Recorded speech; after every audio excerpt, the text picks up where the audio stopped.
Que l'on soit jardinier ou professionnel, horticulteur, maraîcher, la problématique de la santé des plantes est la même. On est confronté à un bioagresseur, on doit l'identifier avec pertinence.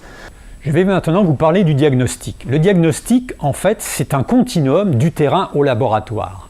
Le diagnostic en protection des plantes, considéré comme un art et des méthodes par certains auteurs, est une démarche structurée et progressive mettant en œuvre des connaissances, une expertise et des méthodes.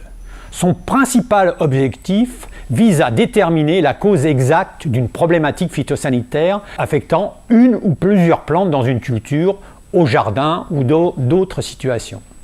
Soulignons que cette problématique a une origine biotique ou abiotique. Son identification, plus ou moins difficile, a lieu directement sur le terrain ou nécessite des investigations au laboratoire. En effet, soit le diagnostic est relativement simple, on va pouvoir le réaliser directement dans une culture, soit à la fin de la procédure de terrain, on est incapable d'identifier avec précision la maladie et on va être obligé de se retourner vers un laboratoire. Ainsi, en fonction de la cause de la problématique, du niveau de difficulté rencontré pour l'identification, plusieurs types de diagnostics sont mis en œuvre, comme je vous l'ai évoqué précédemment, et ceci de façon chronologique.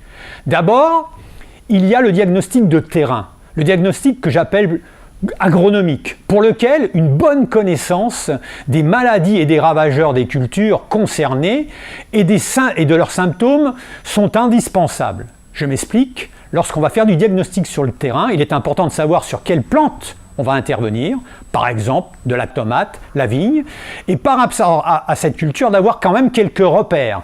Repères sur les symptômes, repères sur les maladies qui peuvent intervenir et repères sur la biologie des micro-organismes, des agents pathogènes qui peuvent intervenir.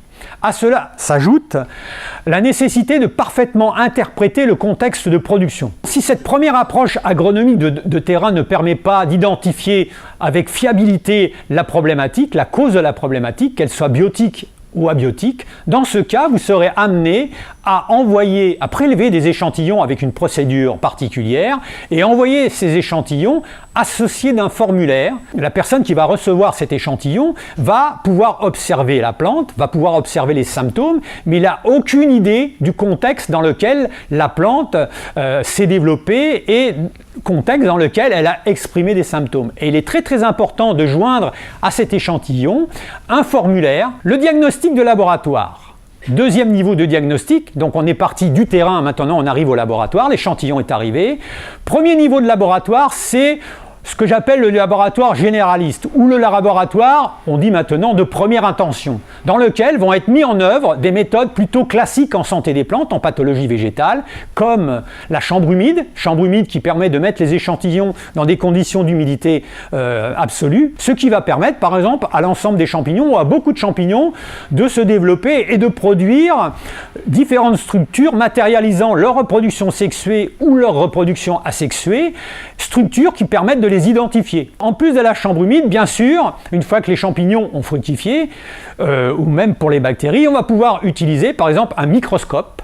On va être amené au niveau de ces laboratoires de première intention de réaliser des isolements microbiologiques. On l'effectue sur différents milieux de culture plus ou moins spécifiques et en quelques jours on peut matérialiser soit des colonies bactériennes, soit des développements fongiques avec l'apparition de mycélium et des structures qui n'ont pas été observées sur la plante mais qui apparaissent maintenant sur le milieu de culture permettant de les identifier.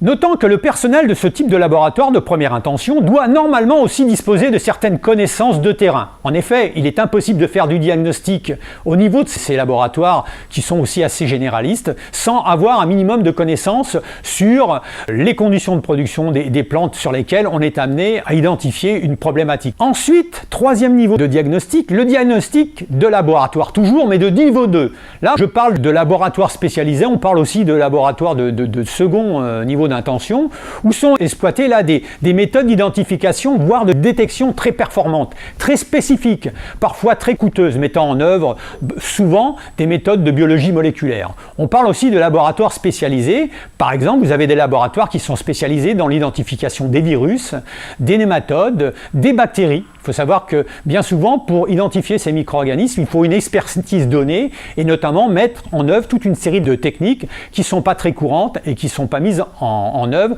dans les laboratoires de niveau 1. Vous l'avez compris, le diagnostic d'une problématique nécessite de mettre en œuvre un continuum. C'est important la notion de continuum parce que différentes personnes, différentes connaissances, différentes compétences complémentaires vont être mises en œuvre bien souvent en fonction de la difficulté du diagnostic, différents niveaux d'expertise, du terrain jusqu'au laboratoire pour trouver parfois la cause d'une problématique.